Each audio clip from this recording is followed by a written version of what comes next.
Howdy folks, Doc Reese here with another acquisition video. This time it's another 450. This one's serial number 8007.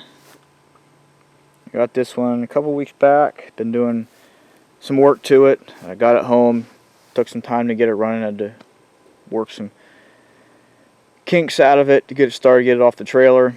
And brought it inside the garage here and replaced both rear tires and tubes.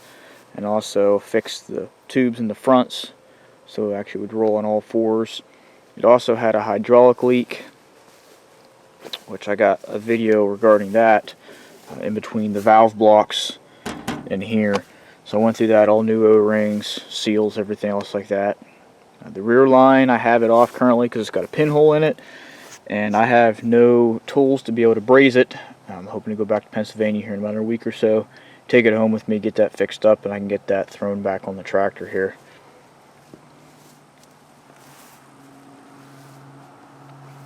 This one has a fresh engine, new sleeves, rings, rod bearings, new radiator.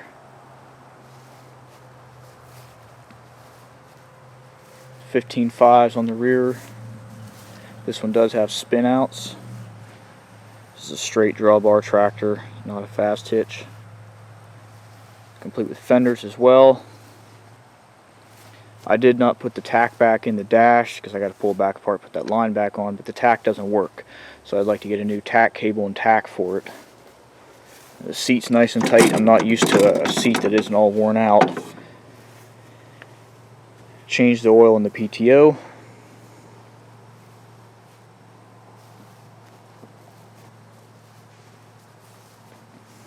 And I noticed after running it this time I have weeping injectors around 2 and 3, so I might have to tighten them up or reseal the injectors there inside the head.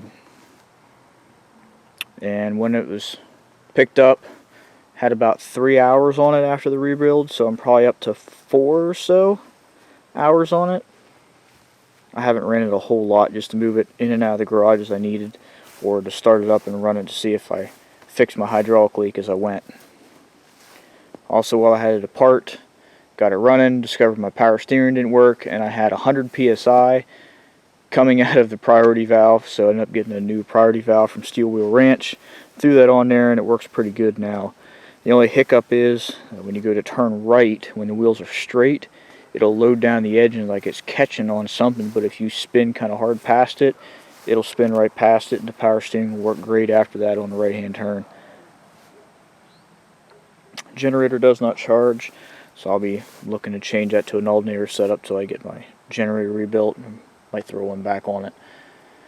This one runs pretty good, although it does, for some odd reason now, I don't remember it doing it before, it does seem to whiff a little bit of smoke on the diesel side, and I have a feeling it's probably linked to my 2 leaky injectors, if I had to guess, but I don't remember that doing it before. But it's definitely seemed like unburnt diesel coming out the stack. And I got to put the air cleaner cup on it still. It had the regular oil bath in the bottom, but there's a spongy foam in the top. And with that foam in there, I couldn't get enough pressure to get it up in there to turn the clamp. I'd never seen a piece of foam in the oil pre-cleaner like that. This one, from what I'm told, also has had worked injectors, but the pump has not had work. Other than that, really nothing was touched. A new Broman wiring harness. So we'll go ahead and give her a go here. There's an adjustment, I'm pretty sure, on the gas side I still got to make, because to get it to stay on the gas side, you really got to pull this lever hard back. So I think the little set screw on the back side, which controls how much that shaft rotates, need to open up just a little bit to give me a little bit of room when I pour back on the gas side. This one actually will start on diesel when it's warm, but I'm going to go ahead and start it right on the gas side just because I like to do it that way.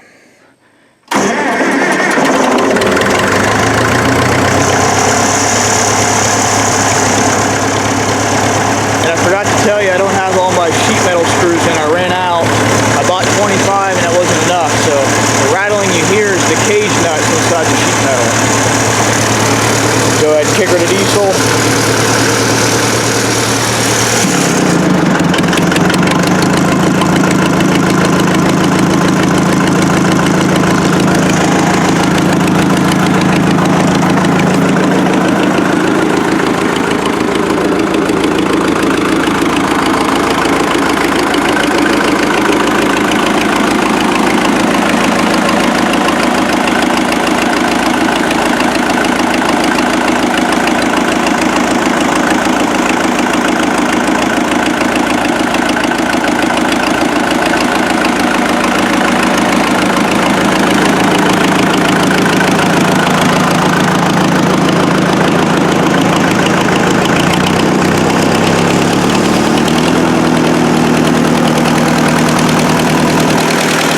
did buy this one as part of a lot, so you'll see some more upcoming videos. I have a 400 as well in the trailer, but I was going to get this one running to pull the 400 off the trailer, and then I still have an MTA diesel I have to go fetch yet. That'll bring me to 10 total of these gas start diesels.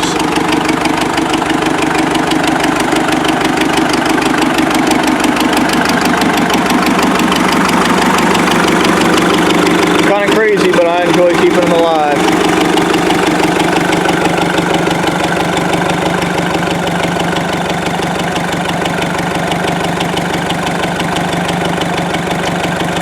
As always, thanks again for the support, thanks for the comments, and thanks for subscribing. As I suspected, that's all it was, is a sticky injector.